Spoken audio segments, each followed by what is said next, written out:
I'm Master Chief Mark Hakala. I spent 30 years in the Navy, but I've spent my whole life being intrigued by naval customs, traditions, history, heritage, and uniforms. So I'd like to share some of that enthusiasm with you using some items in my personal collection to get us started. Let's see what's in the sea chest today.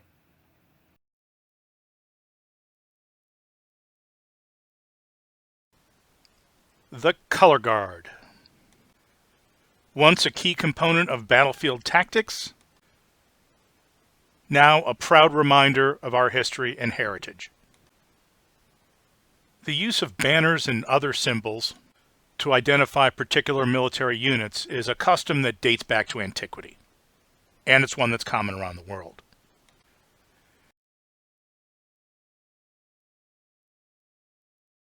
The ancient Roman army, for example, used a number of different symbols depending on the size of the unit. Highest among them was the aquila, which was a staff surmounted by an eagle that was the standard for an entire Roman legion. The vexillum was a banner that was attached to a staff by means of a cross tree. That was for a detachment of a legion. The imago was the likeness of the emperor on a metal disc. That was carried by the lead cohort or lead company within a legion. And there was the signum, from which we get the word sign, which was a staff that had a number of discs on there that was used for one particular cohort. Moving ahead to 1066 in the famous Bayeux Tapestry, which recounts the invasion of England by William the Conqueror, there are knights portrayed with banners on their lances. Now, this wasn't the formal version of heraldry that you would see a couple hundred years down the line, but it does make the point that individual warriors were using colors to identify themselves. Eventually, a complex system of symbols and designs would be used on individual knights' shields, on cloaks covering their armor, and on banners. Halfway around the world in feudal Japan, several different kinds of flags were used. There was the hata jirushi, which was a unit flag. The flagstaff would have an L-shaped crossbeam coming off the top, and the banner would be secured from both top and side.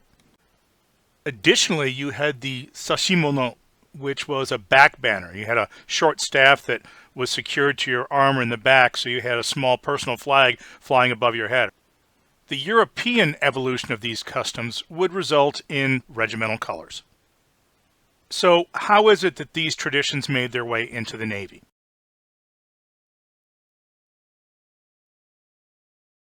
Starting in the Revolutionary War and continuing for a century and a half, America's ability to project power around the world to protect its interest was provided by naval landing parties.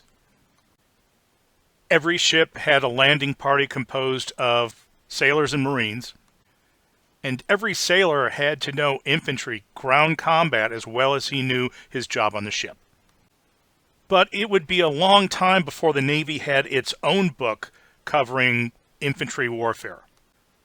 So the Navy would often use the Army's books. So let's take a look at that story.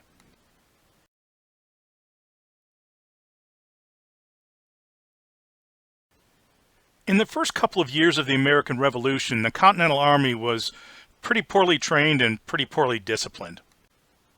Over in Europe, Benjamin Franklin met a Prussian army officer by the name of von Steuben and wrote a letter of introduction for him to take to George Washington. In February 1778, von Steuben joined Washington's forces at Valley Forge. He was given the position of Inspector General of the Army and immediately set about to start training the troops. As part of this, von Steuben wrote America's first drill manual. Von Steuben identified who it was that would carry a regiment's colors.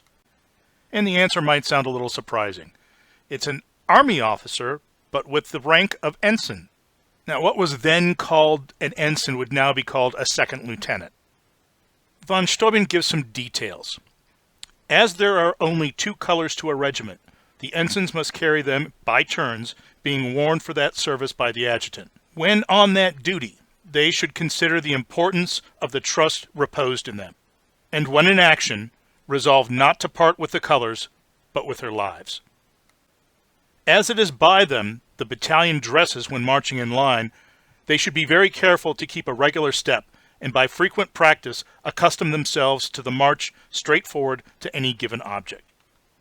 So here you have two diagrams from von Steuben's manual, and you can see the position of the ensigns circled. In the two-battalion system, one ensign is behind the colonel, the other behind the lieutenant colonel. In the one-battalion system, both are together behind the colonel. Von Steuben mentions the color bearers, the ensigns, but he doesn't mention any kind of guard for them. That wouldn't come about until the Army's next drill manual in 1812.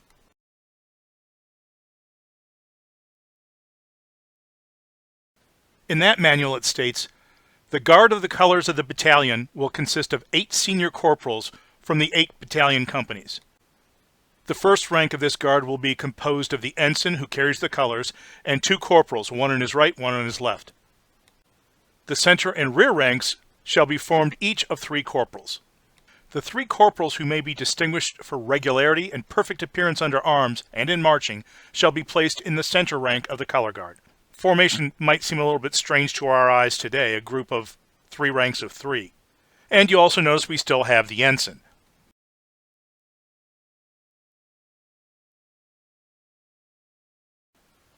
By the time we get up to the Civil War, we've gone through several different drill manuals by several different authors. The main manual that was used by the Union Army during the Civil War was Silas Casey's Infantry Tactics of 1862. He describes the color guard. In each battalion, the color guard will be composed of 8 corporals. The front rank will be composed of a sergeant, to be selected by the colonel, who will be called for the time color bearer, with the 2 ranking corporals respectively on his right and left. The rear rank will be composed of 3 corporals next in rank, and the 3 remaining corporals will be posted in the rear and on line with the file closers. So here we get a big change. No longer is a junior officer carrying the colors, but a sergeant. During the Civil War, most regiments on both sides were raised by the states. And it was very common to carry both a national color, which would have the unit's name on one of the red stripes, and a state color. At that time, being a color bearer or a color guard was a very dangerous honor. And I'll give you one example. On July 1st, 1863, on the first day of the Battle of Gettysburg, there was an epic battle between 2 units, the 24th Michigan and the 26th North Carolina. This is roughly how the 24th Michigan's colors looked when they were issued. They didn't carry a state color, only a national color. The prescribed dimensions for the flag were 6 feet high and 6 feet 6 inches wide, and it was carried on a 10-foot staff. The first person killed that day in the 24th Michigan was the color sergeant, Abel Peck. As fighting grew more intense through the day, several other color bearers were shot and killed. Colonel Henry Morrow, the 24th Michigan's commanding officer, ended up seizing the colors and waving them to rally his men. Directly opposite him, Colonel Henry King Burgoyne did the same thing, lifting his regiment's colors to rally his men. Colonel Morrow carried the colors that day twice. The second time, he was wounded. Colonel Burgoyne, while carrying his regiment's colors, was mortally wounded. The 24th Michigan went through 9 color bearers that day. On the 24th Michigan's monument at Gettysburg, which I just visited the other day, on the back of the monument it says 5 color bearers were killed and all the color guard killed or wounded. This is what was left of the 24th Michigan's colors after Gettysburg, and here's what remains today.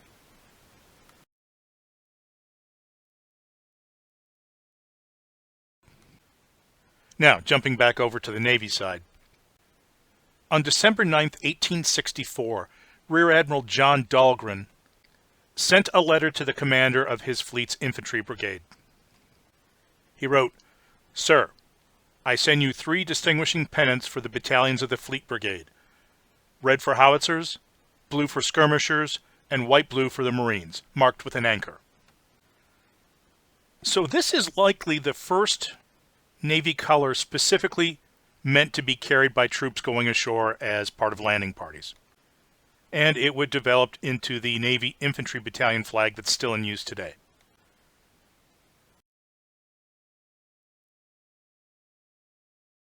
The Navy still had no tactical manual of its own for infantry, so most people used the Army's. The book was Emory Upton's Infantry Tactics of 1867.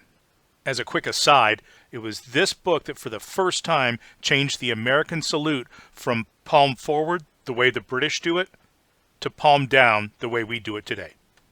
Upton's manual called for a color guard pretty similar to the previous ones, a color sergeant and 7 corporals. When we get to Upton's revised manual in 1891, we start to see a reduced color guard. Now, it was in that year that the Navy did finally get its first book, Instructions for Infantry and Artillery. That states, the color guard consists of 4 petty officers. The senior carries the national color, the next in rank, the squadron color. In line, the color bearers are on the left of the front rank of the color company. The other members of the guard cover them in the rear rank. This might sound a little bit strange to us, but it was done that way for a number of years forward. In this photo, you can see the Navy element marching during Theodore Roosevelt's inaugural parade, and you see the National Navy colors, and immediately behind them are the 2 color guards.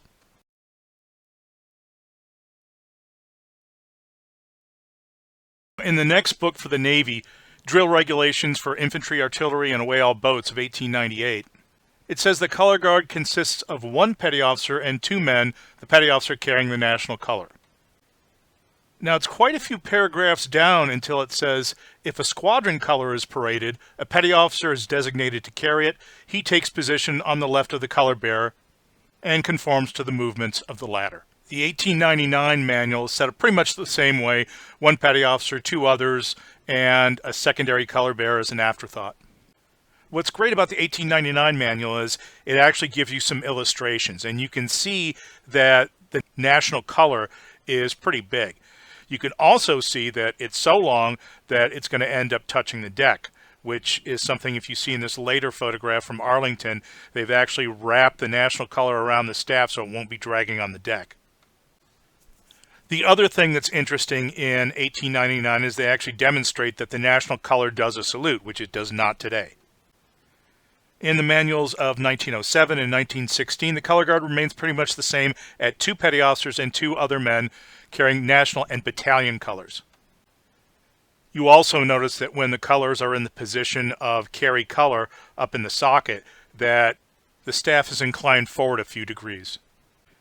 In the 1918 Landing Force Manual, the policy is established that the national color does not salute.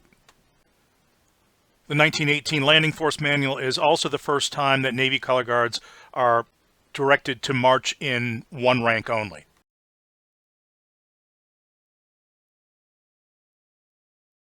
The 1938 manual continues the practice that when the flag is carried at the position of carry color, it's slightly inclined. Despite this, during World War II, the Navy Seaman Guard had already begun carrying its colors straight up.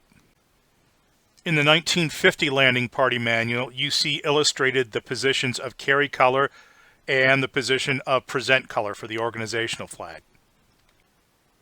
And you can see a Navy color guard of that period following that pattern. It's not till the Landing Party Manual of 1960 the position of carry color is changed to having the staff vertical.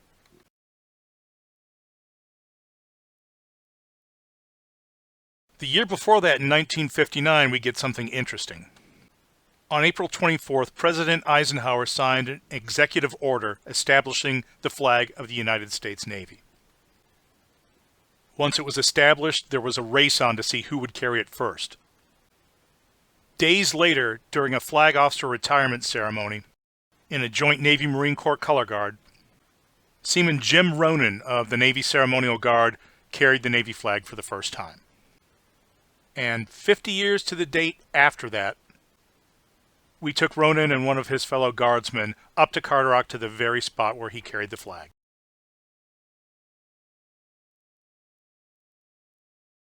Now, a few notes on personal flags. Navy admirals are authorized a personal flag bearing the number of stars corresponding to their rank. Now, there's two kinds, blue with white stars and white with blue stars. The blue flag with white stars is for admirals who are eligible for command at sea. The white flag with blue stars is for admirals who are not eligible for command at sea. Chief of Naval Operations and Vice Chief of Naval Operations have their own unique distinct flags. The only time personal flags are carried is at funerals. This scene is from Fleet Admiral Halsey's funeral, and the color bearer once again is Jim Ronan. And here you can see this admiral's flag draped in mourning with a 12-foot long black crepe tied at the top of the flagstaff. Certain senior officials also have personal flags, such as the president and the vice president. This was from President Kennedy's funeral, and as he had been a naval officer, his personal flag was carried by a member of the Navy Ceremonial Guard, Seaman Apprentice Edward Nemeth. In 2002, a new personal flag was created, the Medal of Honor flag. It was presented to all living recipients of the medal, and subsequently for new Medal of Honor recipients, a formal presentation is done, such as this one in the Pentagon in 2016 for then Senior Chief SEAL Ed Byers.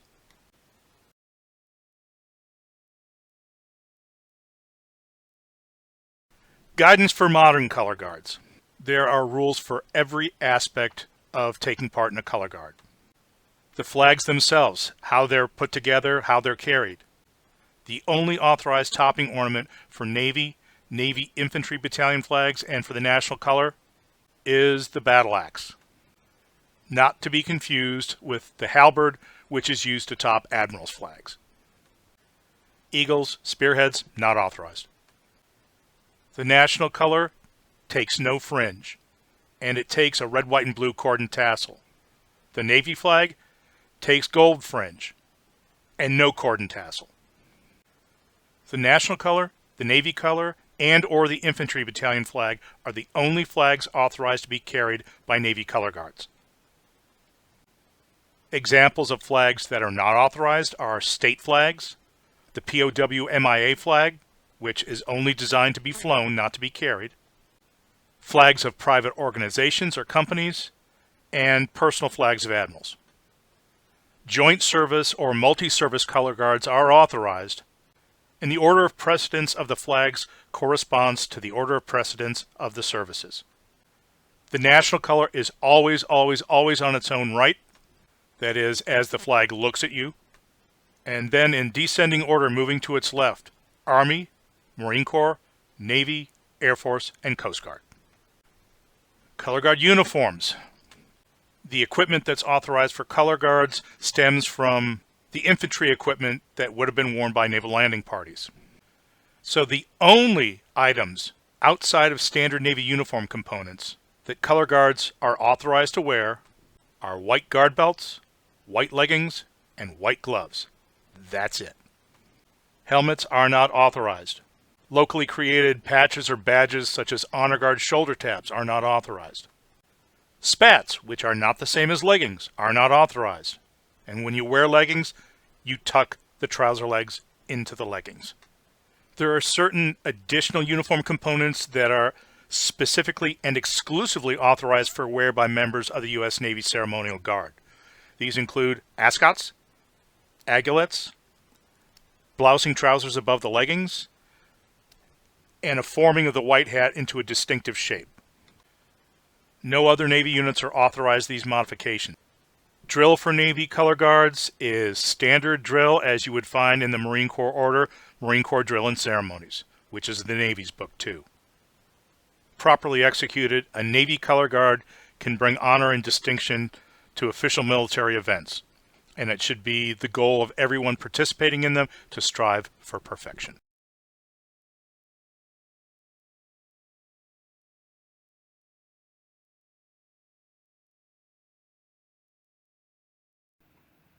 Check back soon for more content. Thanks for watching.